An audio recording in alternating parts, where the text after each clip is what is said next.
dia para todos. Eu gostaria de agradecer, o convite para poder compor esta mesa, essa oportunidade de diálogo e dizer da minha satisfação por estar aqui ao lado do meu eterno sempre mestre, o professor Manuel, e do meu colega também, querido Wellington, que socorre muitos momentos aqui. A minha fala, ela parte de 3 epígrafes. Os meus alunos já sabem que eu tenho uma paixão por epígrafe, não consigo enunciar nada sem uma epígrafe.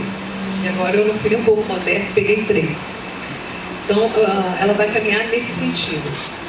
A primeira é do livro do Desassossego, do Bernardo Soares. Adoramos a perfeição. Não, antes eu vou dizer o título da minha fala, que fala que eu vou fazer a leitura para uma questão de tempo. A minha fala chama-se O Trans da Questão. Haver gente que erra é original. Então, a primeira epígrafe. Adoramos a perfeição porque a não podemos ter. Repugná-la-íamos se a tivéssemos. O perfeito é o desumano porque o humano é imperfeito. Segunda epígrafe do guardador de rebanhos, Alberto Caeiro.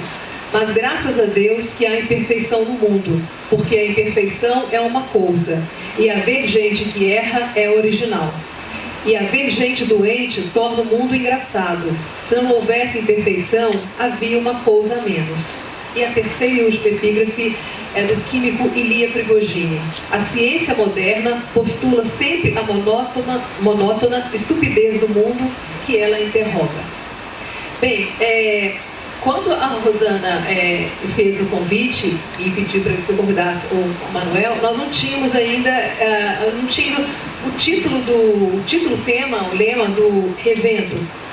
E eu só disse sim, Eu não sei onde eu vou cair, mas tudo bem, eu digo sim, eu trouxe o Manuel comigo, E quando eu vi o evento se desenhando, eu fui entrando um pouco em desespero. E aí, quando eu recebi o primeiro protótipo, com o nome Contradição, Diálogos Latino-Americanos com a Literatura no Centro-Oeste, eu me apavorei. Eu disse, não, mas eu não trabalho especificamente com isso, Assim, eu não queria ser deselegante e fazer uma fala que não correspondesse às expectativas do evento, E fiquei pensando, para minha grande alegria, de repente recebo um outro protótipo, estava lá uma mesa com o nome Literatura e Diálogos Trans.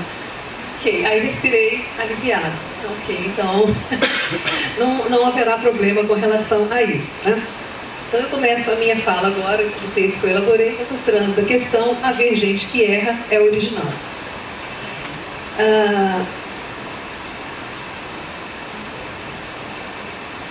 Pois bem, literatura e diálogos, questão resolvida.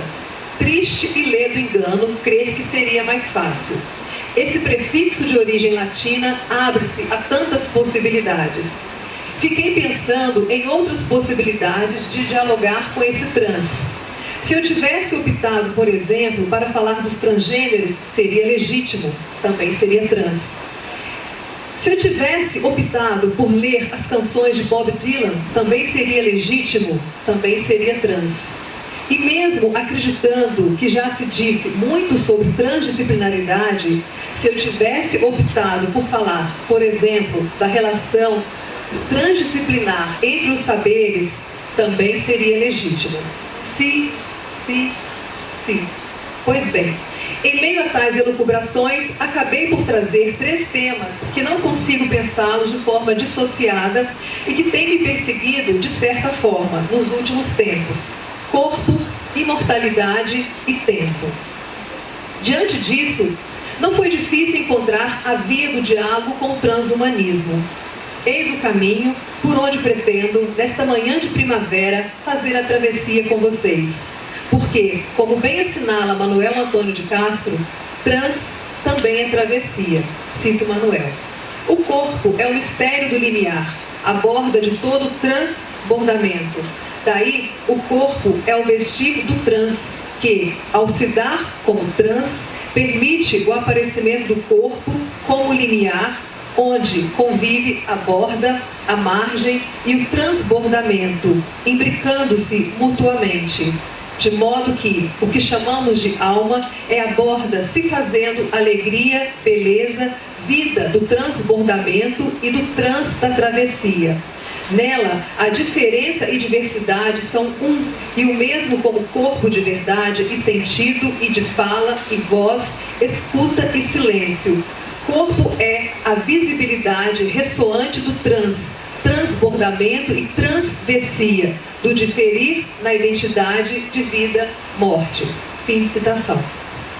Em Mal-Estar da Civilização, Freud nos diz que o sofrimento ameaça o ser humano a partir de 3 direções, sendo uma delas a decadência do corpo físico, que encontra eco na imortalidade, que se dá como X da questão. Essa ameaça poderia ser um dos motivos em que se agarram os adeptos da dita chamada filosofia humanista?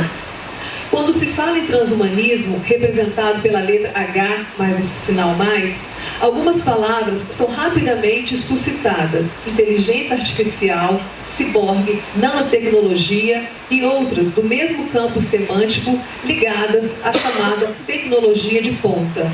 Mas, acima de tudo, perfeição. Seres humanos perfeitos, melhorados. Pergunto a vocês, um ser humano perfeito é o mesmo que um ser humano melhor? Melhor como? Em que sentido? Perfeito como? O que é ser perfeito?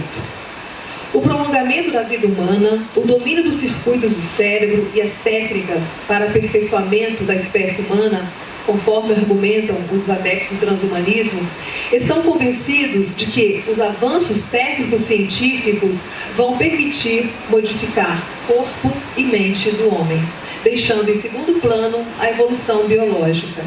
A ideia fundamental é que os seres humanos serão um dia capazes de se redesenharem a si próprios, podendo escolher, inclusive, o tipo de organismo em que pretendem se transformar. O que impele a filosofia transhumanista é a erradicação de qualquer forma de sofrimento por causa de doenças, envelhecimento ou mesmo pela morte. Um prolongamento da vida humana. O objetivo é alcançar as máximas potencialidades em termos de desenvolvimento humano. A velha questão, a velha tensão, vida e morte. O pesquisador David Urban, em entrevista concedida a um jornalista da revista Isto É, é uma das referências do estudo do transhumanismo, quando indagado se o objetivo seria construir um ser humano perfeito, não hesita em dizer que sim. Creio que a perfeição é um ideal que perseguimos, mas, para essa ideia fazer sentido, temos de inseri-la num contexto. Precisamos de entender quais são as condições que nos tornam humanos, em que meio vivemos e que alterações no avanço tecnológico e na compreensão do mundo poderão exercer um impacto na natureza humana e no conjunto da sociedade. Nossas potencialidades aumentam com os organismos híbridos. E quando falamos em organismos híbridos entre humanos e máquinas, podemos pensar em coisas correntes às quais já estamos habituados, ainda citando o David Urban. Eu, por exemplo, sou um ciborgue, pois uso lentes de contato que são um produto de altíssima tecnologia. Imaginemos que vivia numa sociedade primitiva e que tinha de caçar para obter alimento. Seguramente estaria morto há 2 décadas. O fato de poder usar óculos ou lentes de contato aumenta as minhas possibilidades de sobreviver. Fim de citação. O empenho em proteger-se de acidentes fatais e um certo desejo de imortalidade levou os transhumanistas a acreditar numa tecnologia do futuro, a transferência mental. O processo consistiria em efetuar uma cópia de segurança de toda a informação contida em nossa mente.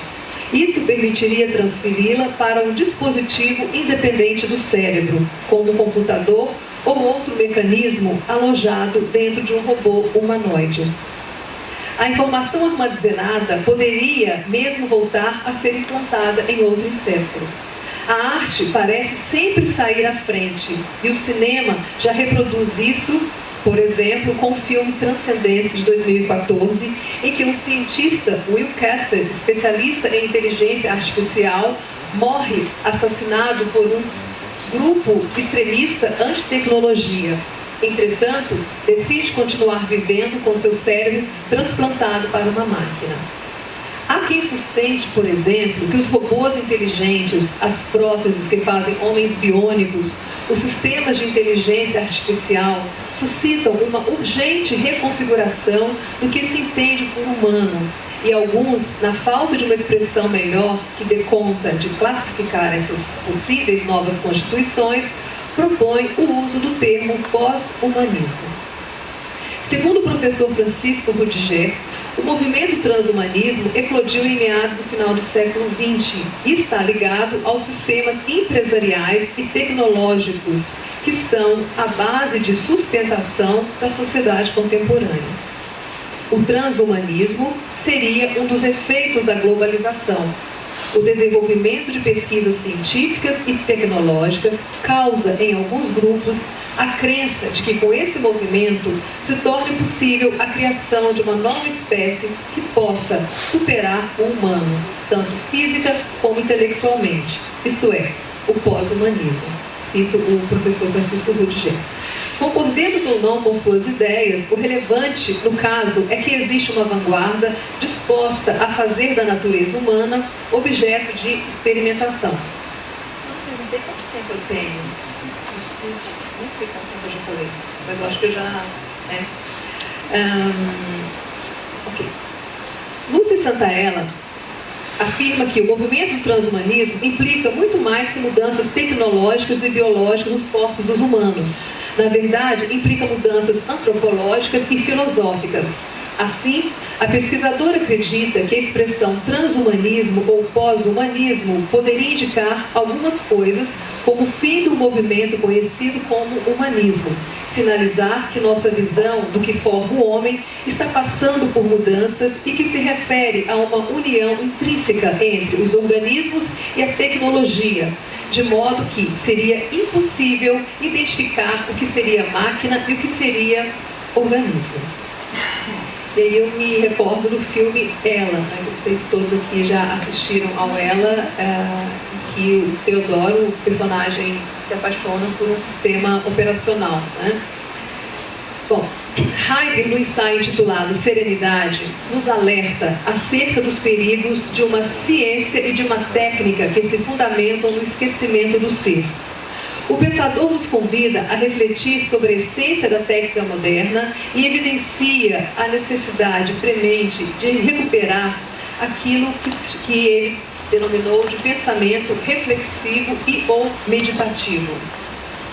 Claro que não se trata de negar a técnica, os avanços tecnológicos, pesquisas científicas, obviamente, mas simplesmente de repensar a nossa relação com elas. Ou então, para citar textualmente a fala dele, ter serenidade diante das coisas.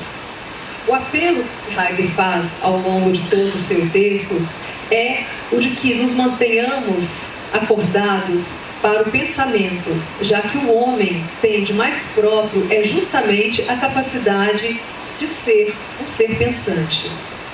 Ele acentua que a dimensão pensante, meditativa, é uma característica humana, mesmo que estejamos privados de pensar.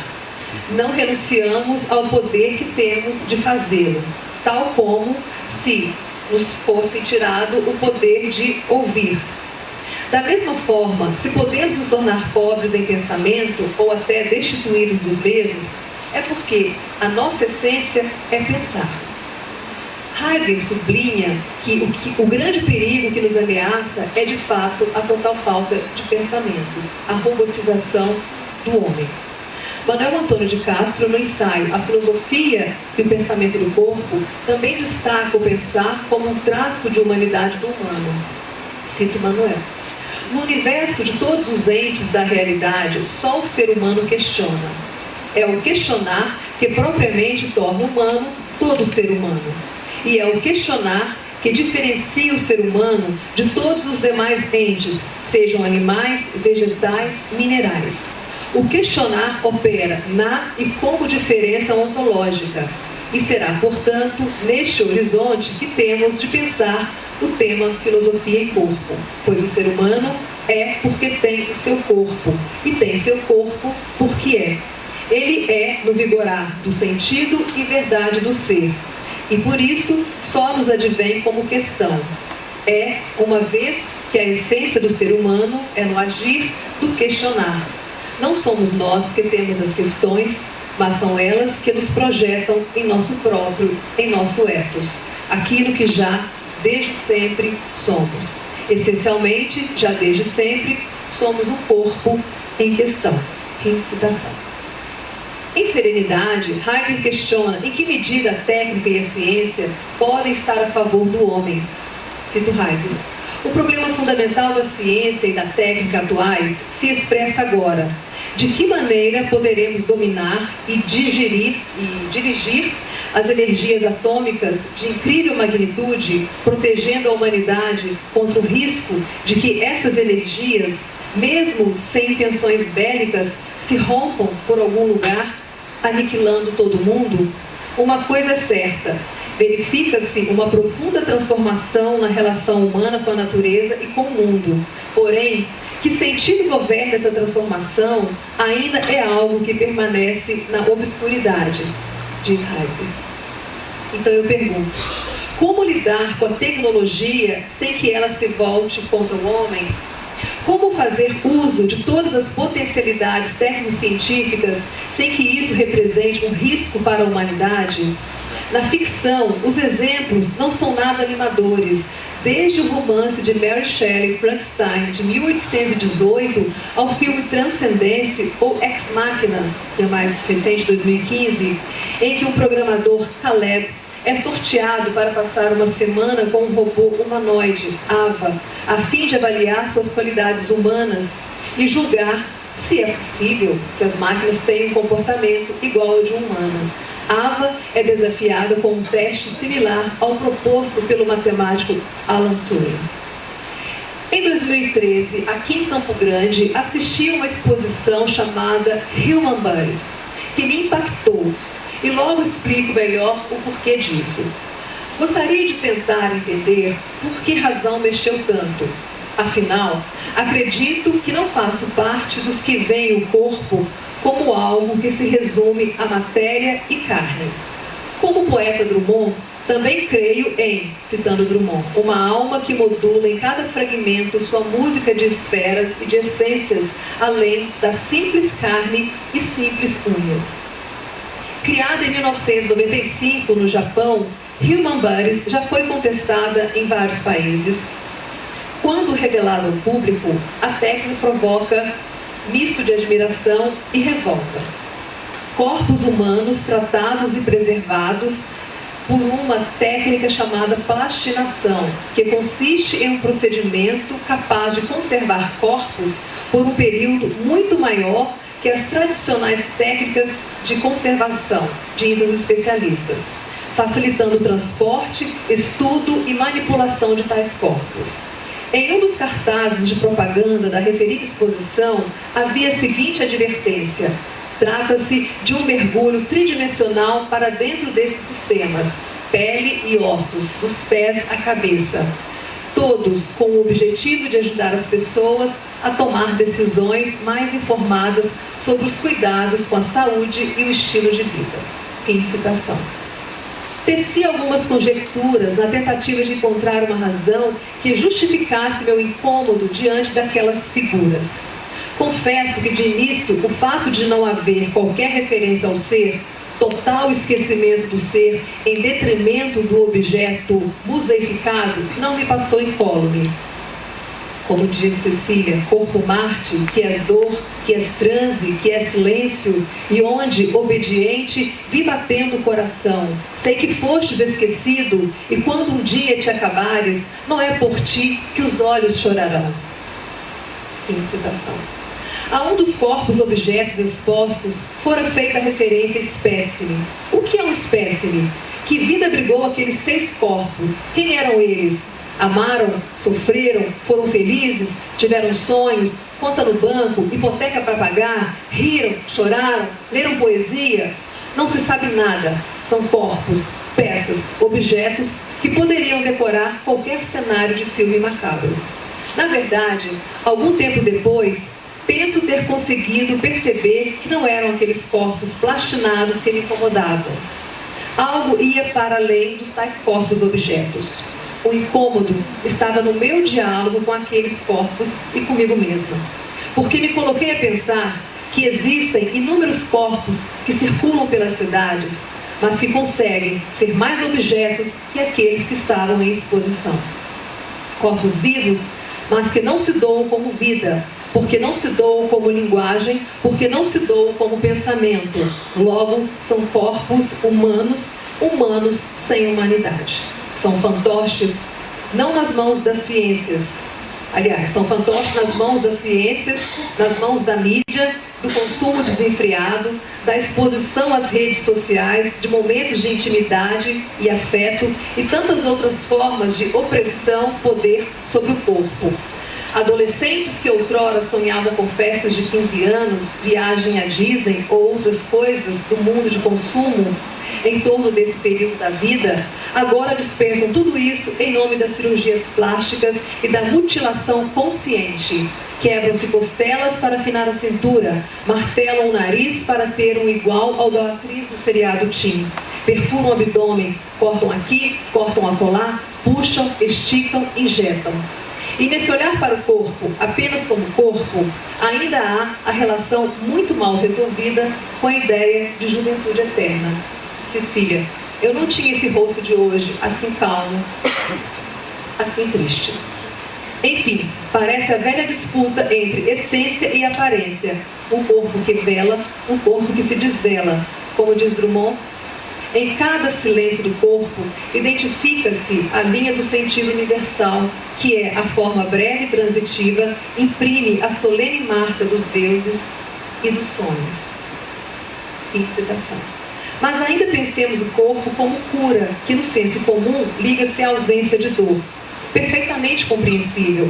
Afinal, quem sofre, claro, deseja a cura do corpo doente. Lembremos o conto Sarapalha de Guimarães Rosa e os dois corpos doentes, o do primo Argemiro e do primo Ribeiro, vitimados pela cesão, anseiam pela cura. Está custando o primo Argemiro. É do remédio. Um dia ele ainda há de dar conta da danada. Entretanto, corpo pensado enquanto a verdadeira cura, ou seja, o mito de cura, é uma questão, pois nos possibilita refletir entre tantas questões a criação e a origem do homem, nascimento, morte, tempo, memória, mundo, terra. Pensemos no corpo ainda como uma manifestação do sagrado, mas não o sagrado no único sentido religioso. E não digo que também não possa ser, apenas não me interessa pensar por tal via, porque penso no sagrado como revelação poética, para citar Otávio Paz. E como revelação poética, o corpo sagrado é clareira. Em São Marcos, conto de Guimarães Rosa, corpo e palavra se entrelaçam amorosamente, formando um terceiro tom a que chamamos aurora. A crença de que, ao proferir as palavras que compõem a oração de São Marcos, o corpo é tomado por uma força em comum. Citação. Reza brava, reza forte, diziam os caboclos. Para, creio em Deus Padre, isso é reza brava, e o Senhor não sabe com que está bulindo. É melhor esquecer as palavras. Em citação.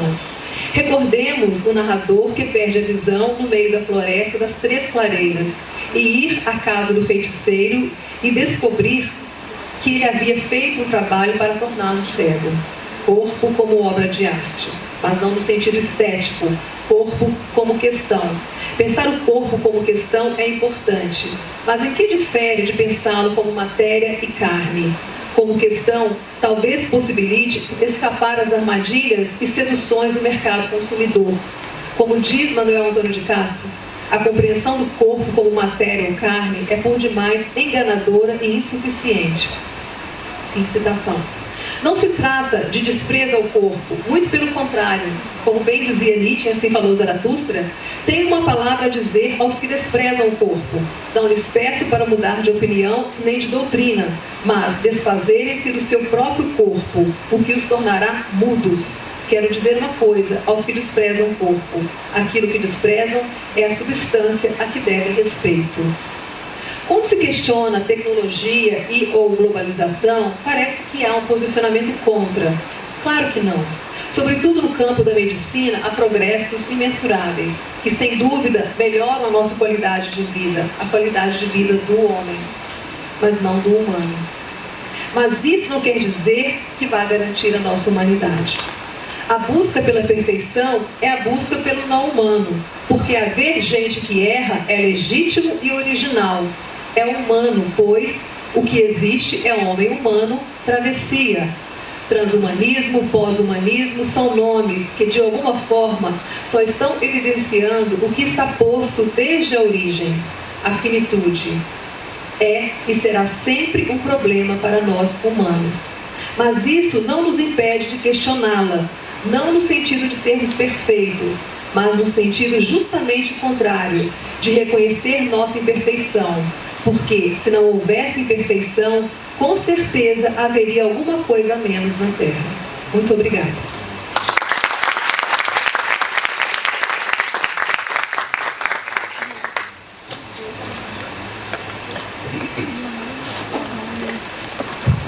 Bom dia para todos. A minha palavra inicial é de um completo e total agradecimento por ter a oportunidade de conviver com vocês e podermos questionar e dialogar. Seja o principal e fundamental diálogo trans. Sem o tema proposto, o tema proposto é literatura e diálogos trans. Eu acentuo esta questão do diálogo no plural, que é fundamental, né, isso. Então, sem dúvida nenhuma, eis aí o grande tema de nosso tempo, ou seja, da globalização.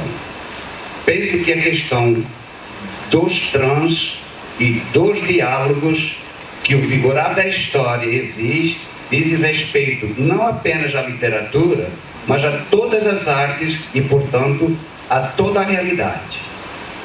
E nela, ao lugar específico do ser humano, porque o ser humano não apenas é, mas existe. Isso é trans. Por isso, meus parabéns aos organizadores, porque nesta temática, nesta nossa mesa redonda, acertar em cheio para uma das questões mais importantes de nossa época, não é? Nosso tema.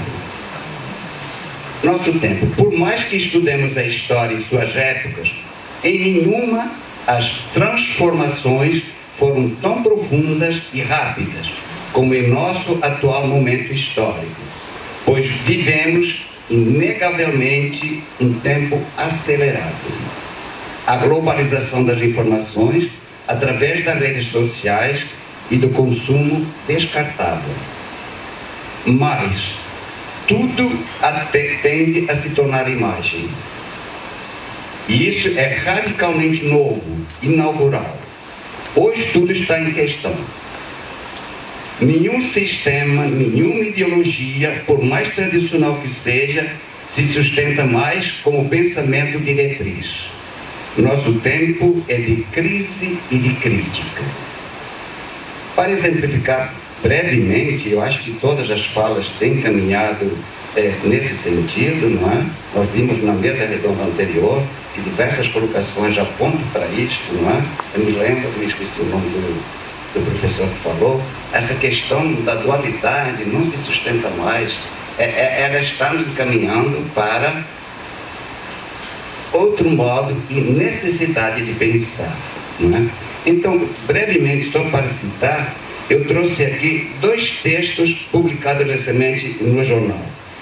Pensar a Mudança, de Bolívar Torres, em que ele pensa, entrevistou o Adalto Novaes, que tem publicado muitos livros, etc., durante 20, 30 anos, e de repente o Adalto se dá conta de que tem que refazer todo o caminho, porque nosso tempo é de mudança.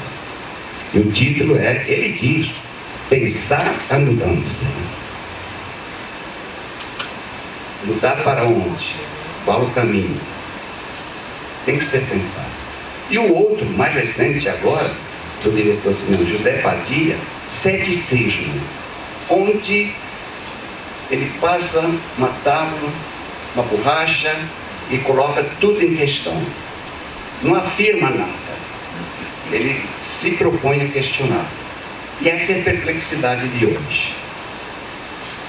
Recentemente também, já nesta direção, eu coordenei o número 201 e 202 da revista Tempo Brasileiro, a que demos o título Globalização, Pensamento e Arte. Pessoalmente, eu não me satisfaço com mais nenhum pós, porque aí é pós, quando é que vamos terminar? Entende? A realidade, para mim, é a modernidade e, já era, vamos para frente, já era, não quer dizer excluir, não, pelo amor de Deus, mas tirar do horizonte as diretrizes da modernidade, etc., é necessário. Para onde? É o que temos que pensar. Não é? Então, vamos agora ao tema da nossa mesa redonda, trans e diálogo. Os significados de trans são, por lá, além de parte a parte. Predomina nele o significado de mudança, tanto no sentido de tempo quanto de espaço. Diríamos, por isso, de mudança ontológica. Esta é que é a grande diferença hoje. Portanto, trans é mudança, mas mudança de quê? Eis a questão essencial que o trans coloca.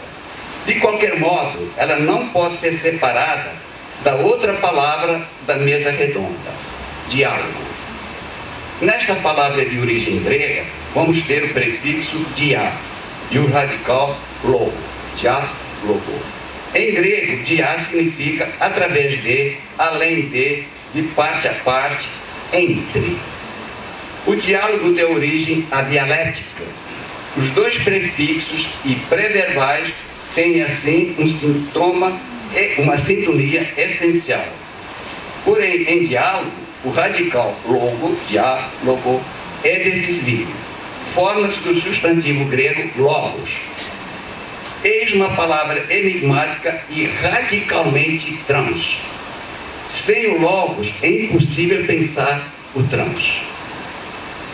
A questão imediata, porém, é nossa época e a ciência reduziram o logos a um dos seus significados, o lógico. E eu me lembro da mesa anterior falar exatamente dessa questão da ciência que está em apuros, porque não dá mais conta. Essa é a verdade, não dá mais conta. Mas porque se rege pelo lógico. Não é? Vamos ver então. O lógico, exige e é uma dimensão importante do logos. Não estou negando, mas não diz tudo que o logos diz.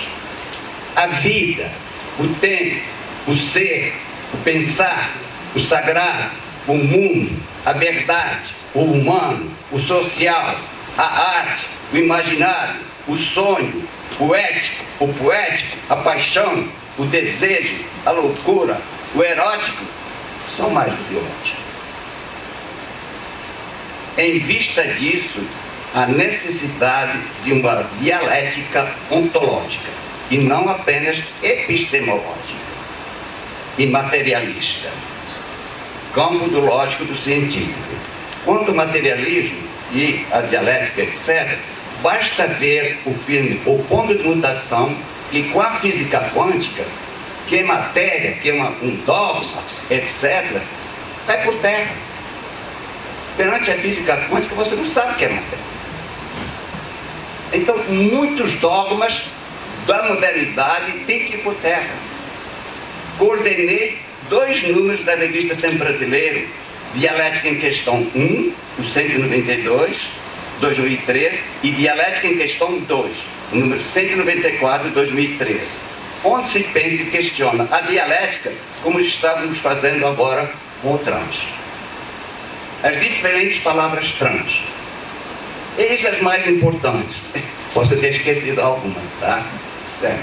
É transformação, transhumanismo, transgênero, transnação, translimite, transdisciplinaridade. E a minha querida amiga Ângela já trouxe uma agora que não podemos esquecer: travessia, transverso. Né? Qual escolher? A temática aqui é trans no plural. Certamente todas são importantes. Porém, a nosso juízo, uma se destaca e se coloca na origem de todo o pensamento de todas as épocas: transformação. Tudo está em contínua e permanente mudança. Esta é uma das constatações mais radicais da ciência, seja da macrofísica, seja da microfísica e de toda a filosofia. É que mudança implica necessariamente ser, tempo, verdade, sentido e linguagem. Porém, é radicalmente verdadeiro que só se pode falar em mudança porque há permanência. Isto sempre gerou uma dúvida. O que é mais importante, a mudança ou a permanência? Hoje, com a questão do trans, vivemos a predominância da mudança. Porém, jamais podemos descartar e ignorar a questão da permanência. Caso contrário, jogas fora a criança com a água do seu banho. Dito de outra forma, por detrás e além de todo trans, é necessário pensar o que funda e permanece em todas as profundas mudanças do nosso tempo. Para tanto, é necessário pensar não só além do lógico, sem o excluir, como também além da dicotomia de estático e dinâmico. Ou seja, temos de nos afastar definitivamente de um pensamento dicotômico e dual e nos abrirmos para o pensamento da dobra. Qual? De mudança e permanência, de identidade e diferença. Eis a complexidade que implica todo o trânsito e todo diálogo. Desde sempre, para se pensar a questão da permanência, falou-se em fundamento o princípio de tudo que é e vem a ser. Mas foi o pensador originário Heráclito que mais pensou em suas sentenças esta questão, cerca de 700 anos antes de Cristo. Diz na sentença 84, transformando-se, repousa. O princípio da transformação é o repouso. E o do repouso é a transformação. Isto é dobra. Isto é uma dobra, ou no 103, fragmento 103, sentença 103, princípio e fim se reúnem na circunferência do círculo. Este pensamento dá continuidade ao anterior, acrescentando a questão do fim e do caminho. Há um caminhar, há uma travessia, há um método. No caso, como é uma dobra, dá-se no círculo como caminho ou método. Uma observação, né? Eu criei, há alguns anos, desde 1980, o dicionário digital de poética e pensamento, isso a partir de 90, que pode ser visitado e usado no endereço www.poetica.letras.frj.br. E tomei como princípio de pensamento esta sentença 103 de Heráclito.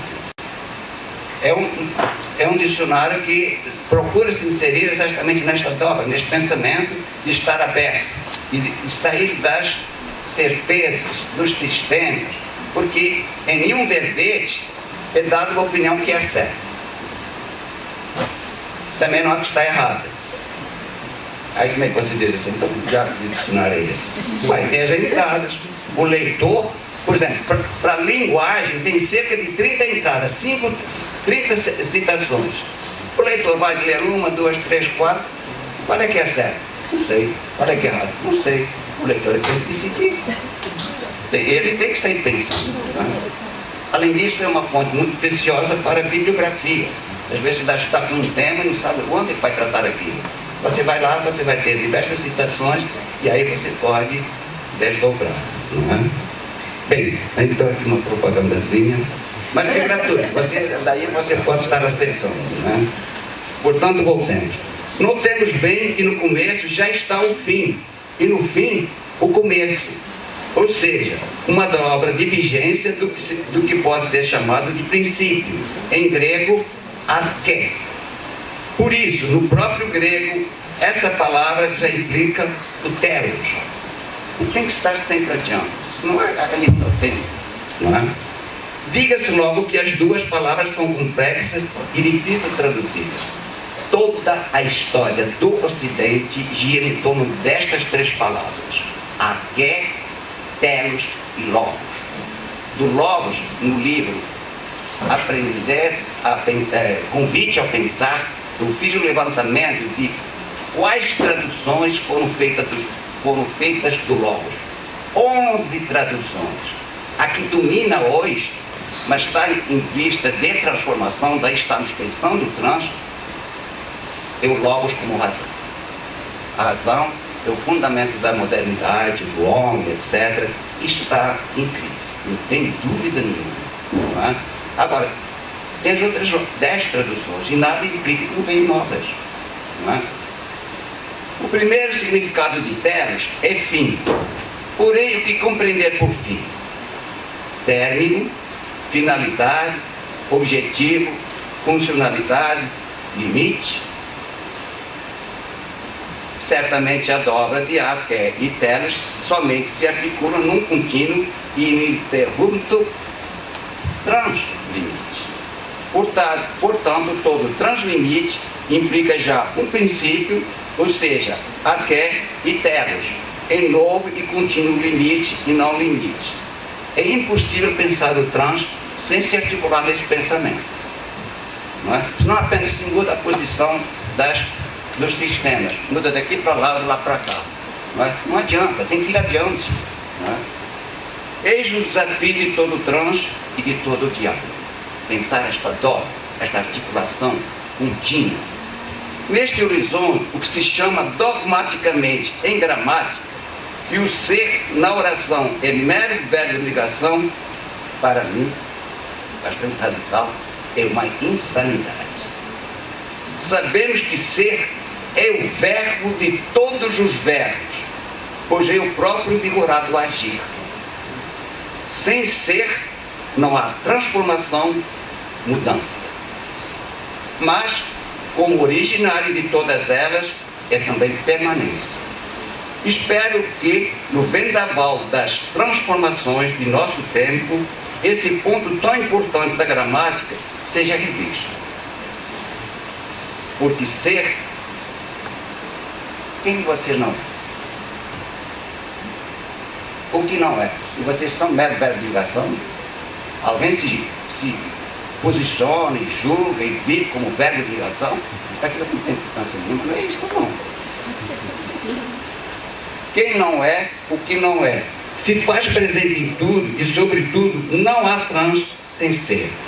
Quanto a tempo, no pensamento grego, quanto a tempo, aqui está outro dado fundamental do trans. É impossível pensar no trans sem pensar no tempo. Não é?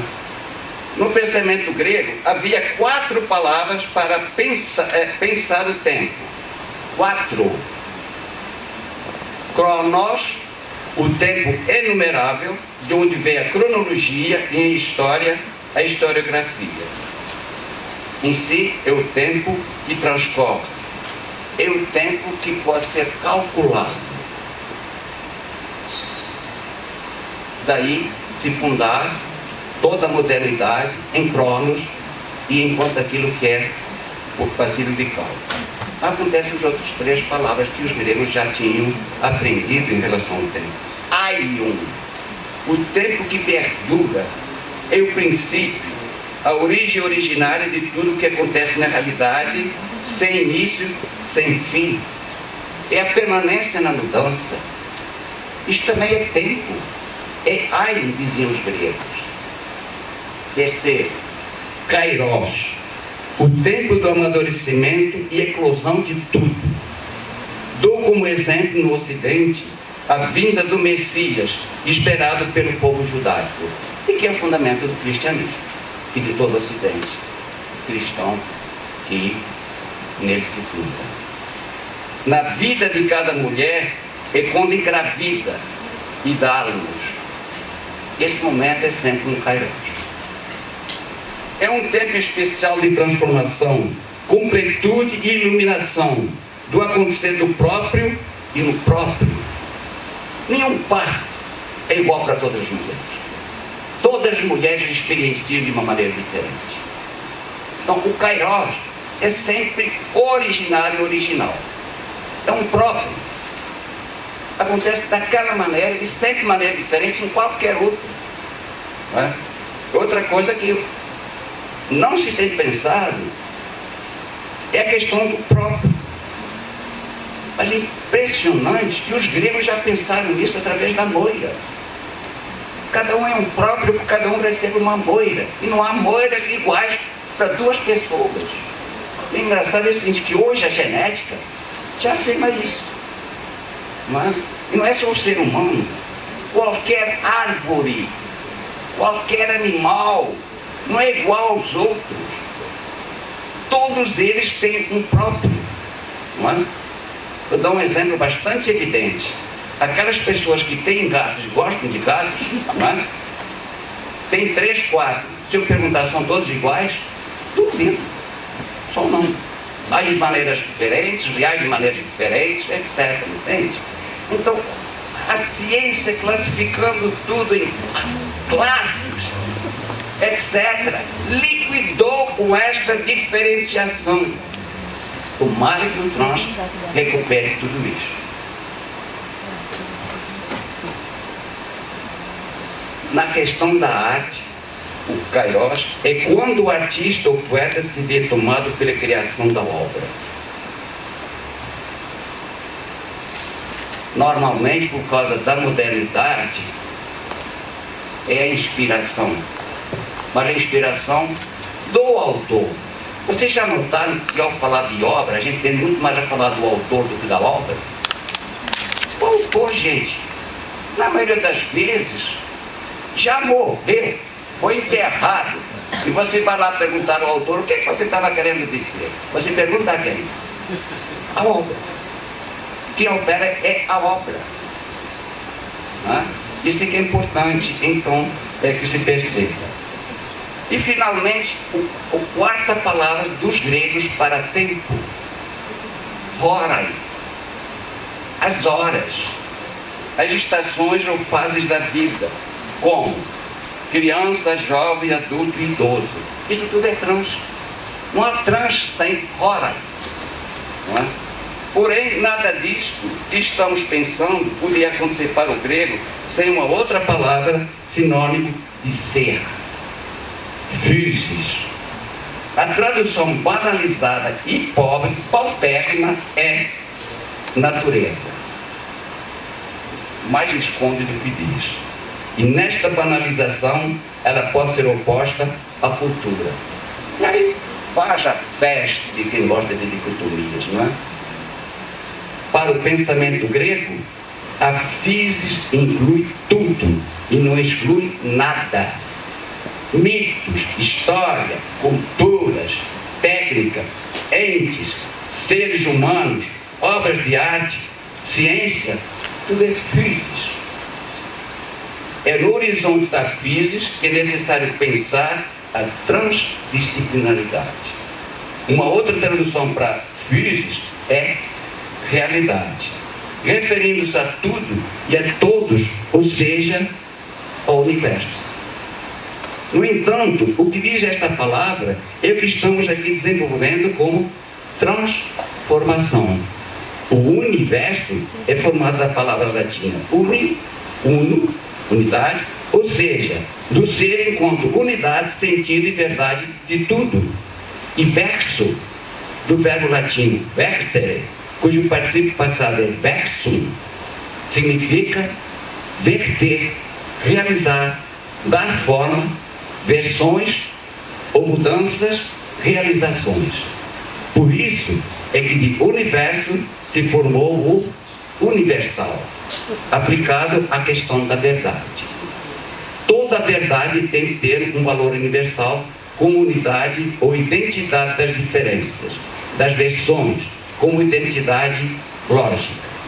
Mas já os gregos foram além desse lógico ao pensarem a verdade como aletheia, desvelamento, ou seja, a dobra de velar e desvelar. Nunca há nenhum, absolutamente nenhum, desvelar sem estar numa dobra com velar. Para isso, a verdade deve ser regida pelo princípio do uno, do ser. O ser é a unidade de tudo que é. E tudo é e não é. Diz Rosa em Grande Sertão Veredas, na edição da José Olímpio, página 12.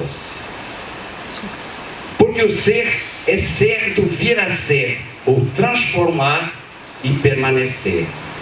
Se bem observarmos, a este lugar onde, no momento, estamos, se denomina universidade. Por quê? Porque aqui se realizam 3 atividades essenciais: acumulação, transmissão e inovação. Portanto, o lugar da transformação ou inovação, enquanto permanência e mudança, é o que denominamos apropriadamente universidade. Porque hoje, mais do que nunca, a universidade está em crise. Será que ela está respondendo e correspondendo à dobra permanência e transformação? Porque hoje todo o sistema de ensino ou de transmissão dos conhecimentos, de formação e transformação dos seres humanos e da realidade está em crise. E há algum sistema que não esteja? Entrou também no vendaval dos trans. Não temos necessidade também de pensar a transuniversidade? Certamente, penso que hoje tudo que aí está precisa ser repensado, ser tomado pelo vigor inerente ao trans. É que a universidade está montada numa figura de verdade científica ou lógica. E a dinâmica do trans pede e exige que também o âmbito do lógico seja repensado e questionado. É que a lógica, em seu sentido tradicional, trabalha o conhecimento dividido em conceitos, gêneros, espécies, famílias, ser. Isto na lógica, no sentido do vazio gramatical. A gramática trabalha como ciência, com lógica. Antigamente a análise sintática era análise lógica. Vocês ainda pegaram o processo de adolescente, no meu tempo era assim. Exatamente, está ultrapassado, gente, tem que ir além. E se hoje há um movimento muito forte de mudança, ou seja, de presença da necessidade de se pensar o trans em relação a gênero. Gênero, antes de tudo, é um conceito lógico e nesse horizonte nada tem a ver com sexo.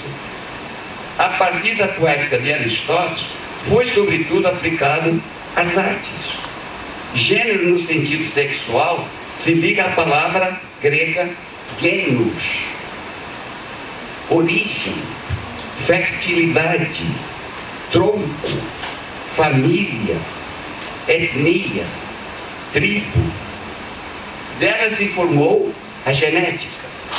Não houve e não há jamais qualquer tronco, etnia ou grupo cultural que tenha qualquer precedência sobre os outros. Se isto fosse exercitado, ensinado, defendido, acabaria essa questão de maioria de minorias.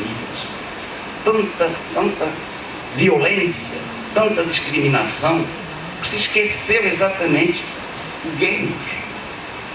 Todos, sejam de minorias ou de maiorias, têm origem genética comum e direitos absolutamente iguais. Dela se formou transgênero. Como estamos desenvolvendo, isso está na ordem da física. Porém, esta se move, transmove e transforma. São apenas nesse sentido, não apenas nesse sentido, mas sempre em dobra dialética com o princípio da permanência. Naquele horizonte já pensado por Heráclito na sentença 84, que já citei, transformando-se, repousa. E este não depende da vontade humana, até porque não sabemos o âmbito do seu poder. Foi outra questão discutida antes. Não depende da vontade humana, até porque não sabemos o âmbito do seu poder. Simples. O que pode e não pode o ser humano com sua vontade. Isto é questão fundamental. Alguém sonha os sonhos que quer ou é sonhado pelos sonhos? Quem de vocês sonha o que quer sonhar?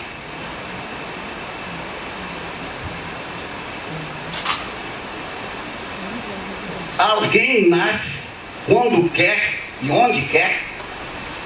Alguém determina pela sua vontade o potencial de possibilidades de ser o que quer ser? Alguém nasce dos pais que quer? Alguém nasce na nação e fala a língua que quiser? Depois que nasceu, etc., aí sim vai falar quantas quiser, não é? Mas é diferente. O tempo todo em nossas vidas não estamos sendo conduzidos pelo acontecer da realidade, da física.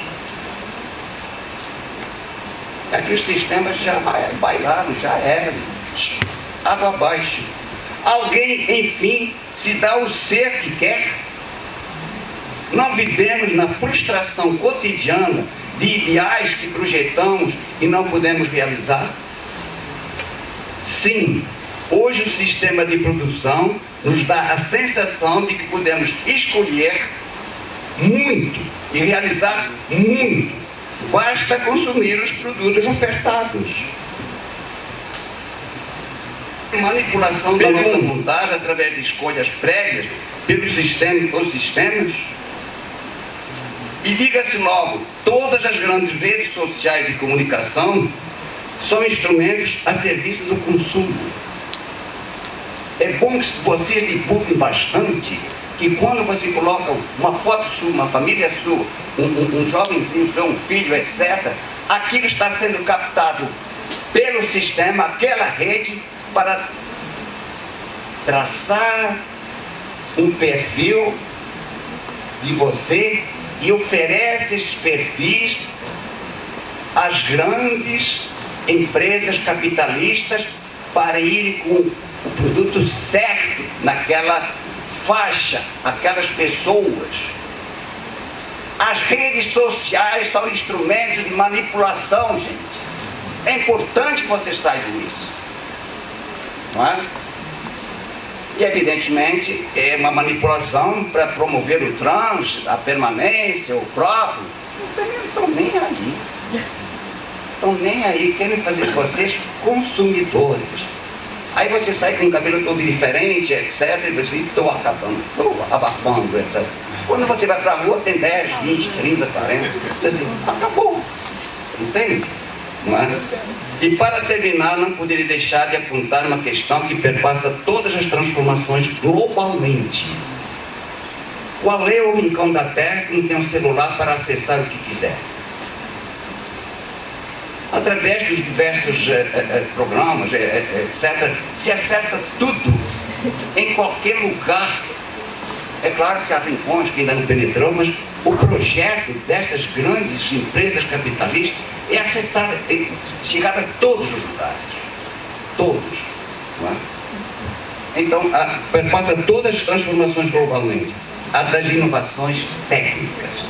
E aqui, certamente, a transformação mais radical do nosso tempo, que se interliga com todas as outras transformações, o transhumanismo. Porém, para se afirmar o transhumanismo, podemos afirmar com certeza não apenas lógica, mas ontológica, o que seja humano? Como é que falar de trans-humano? Não sabemos o que é humano. Ou sabemos? Aqui retoma a questão da lógica e da palavra que lhe dá origem, logos. O ser humano já foi definido como aquele que é possuído pelo logos, unidade de linguagem. Isto aqui é a sentença órfica, né? Só e logo um erro. Isso precisava tudo de uma exclamação, etc. Não. Esta não é determinada pela técnica, embora ela esteja propiciando possibilidade de transformação jamais imaginada em todas as épocas anteriores. Assinalo duas: as transformações da técnica, as inovações técnicas. Encontra-se o limite no próprio enigma que é, dito de uma maneira tradicional, a natureza humana.